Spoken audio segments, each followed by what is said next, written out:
जय श्री राम। आप सभी का एक बार फिर से स्वागत है अंजनेय में। पौराणिक कथाओं के अनुसार महावीर हनुमान जी को शिव जी का 11वां रुद्र अवतार कहा जाता है। महावीर हनुमान भगवान राम के बहुत बड़े भक्त थे। उनकी माता का नाम अंजनी और पिता वानर राज केसरी है। इस कारण उन्हें आंजनेय और केसरी नंदन आदि नामों से भी पुकारा जाता है। तो आइए हनुमान जी का जन्म कैसे हुआ, ये हम इस कथा के द्वारा जानते हैं। एक बार अयोध्या के राजा दशरथ अपनी पत्नियों के साथ पुत्रेष्टि का हवन कर रहे थे। ये हवन पुत्र प्राप्ति के लिए किया जाता है। हवन समाप्ति के बाद पंडित ने प्रसाद की खीर राजा दशरथ की तीनों पत्नियों में बांटते, लेकिन तभी कहीं से वहां एक चील आ गई और उसने खीर का एक भाग अपने साथ ले लिया और उसे अपने साथ उस स्थान पर ले गई जहां अंजनी माता तपस्या कर रही थी और उनके सामने ले जाकर रख दिया। ये सब भगवान शिव की और वायु की इच्छा अनुसार हो रहा था। आंखें खोलो माथे और इस प्रसाद को ग्रहण करो, इससे तुम्हारी इच्छा जरूर पूरी होगी। प्रसाद, लेकिन ये किसने दिया? बस यूं समझ लो, ये महादेव का आशीर्वाद है तुम पर। अंजनी ने उस प्रसाद को ग्रहण कर लिया। फिर अगले दिन माँ अंजनी एक पर्वत पर खड़ी थी और सूर्य देव के तेज मिली थी, लेकिन तभी वहाँ बहुत तेज हवा चलनी शुरू हुई। का वेग इतना तीव्र था कि उनके वस्त्र उड़ने लगे। उन्होंने सोचा ये जरूर किसी दानव की उद्दंडता हो सकती है। वो क्रोधित होकर बोली, ये कौन दानव है जो मेरे जैसे पतिपरायण स्त्री का अपमान करने की चेष्टा कर रहा है?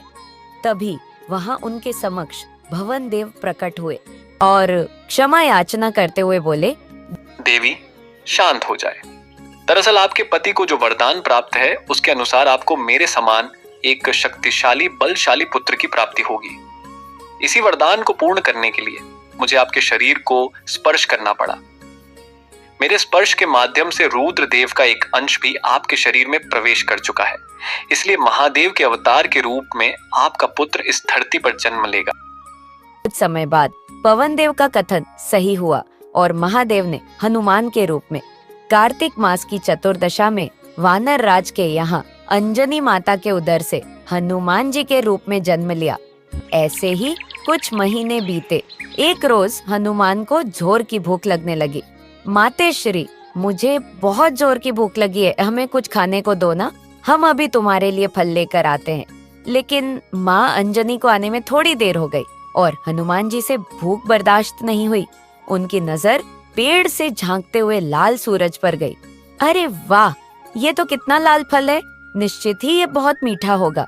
ये सोचकर हनुमान जी आकाश की ओर उड़ गए। लेकिन उस रोज अमावस्या का दिन था, जिस कारण सूरज को ग्रस्त करने राहु आया था। किंतु हनुमान जी को देख उन्हें ऐसा प्रतीत हुआ कि ये भी कोई दूसरा राहु है, इसलिए वो वहां से चुपचाप चले गए।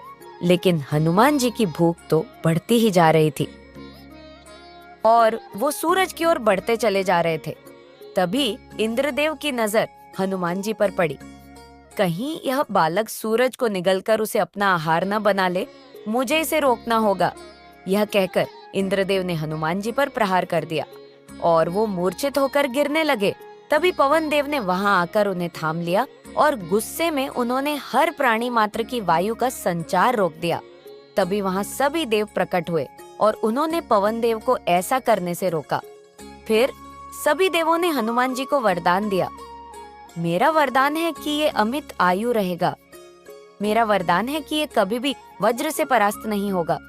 मेरे सताश तेज से ये हर कला में युक्त और संपूर्ण शास्त्रों का विशेषज्ञ होगा। मेरे वरदान से ये पाश और जल से अभय रहेगा। ये सदायम दंड से अवध और पाश नहीं रहेगा। ये सदा अजय और प्रमाद योद्धाओं से अजय प्राप्त करने का योद्धा रहेगा। अस्त्र शस्त्र तथा यंत्र आदि से इससे कोई फर्क नहीं पड़ेगा। इस प्रकार सभी देवों द्वारा हनुमान जी बेहद शक्तिशाली हो गए और इस प्रकार आगे जाकर जो उन्होंने काम किए वो सभी प्रकार के हनुमान भक्तों में प्रसिद्ध हैं। तो ये थी हनुमान जी की संपूर्ण कथा। हनुमान जयंती पर हनुमान जी की पूजा करना अत्यंत शुभ माना गया है। चौकी पर लाल रंग का कपड़ा बिछाएं और उस पर हनुमान जी के साथ भगवान श्री राम की तस्वीर रखें। फिर हनुमान जी को लाल और भगवान श्री राम को पीले फूल अर्पित करें। पहले श्री राम नाम का जाप करें, फिर हनुमान जी के मंत्र का जाप करें। इस तरह पूजा करने से आपको हनुमान जी की असीम कृपा प्राप्त होगी। तो भक्तों, ये थी हनुमान जी की पावन कथा। आपको यह कथा कैसी लगी है? कमेंट करके जरूर बताएं और आपके अपने चैनल आंजनेय को सब्सक्राइब करना ना भूलें।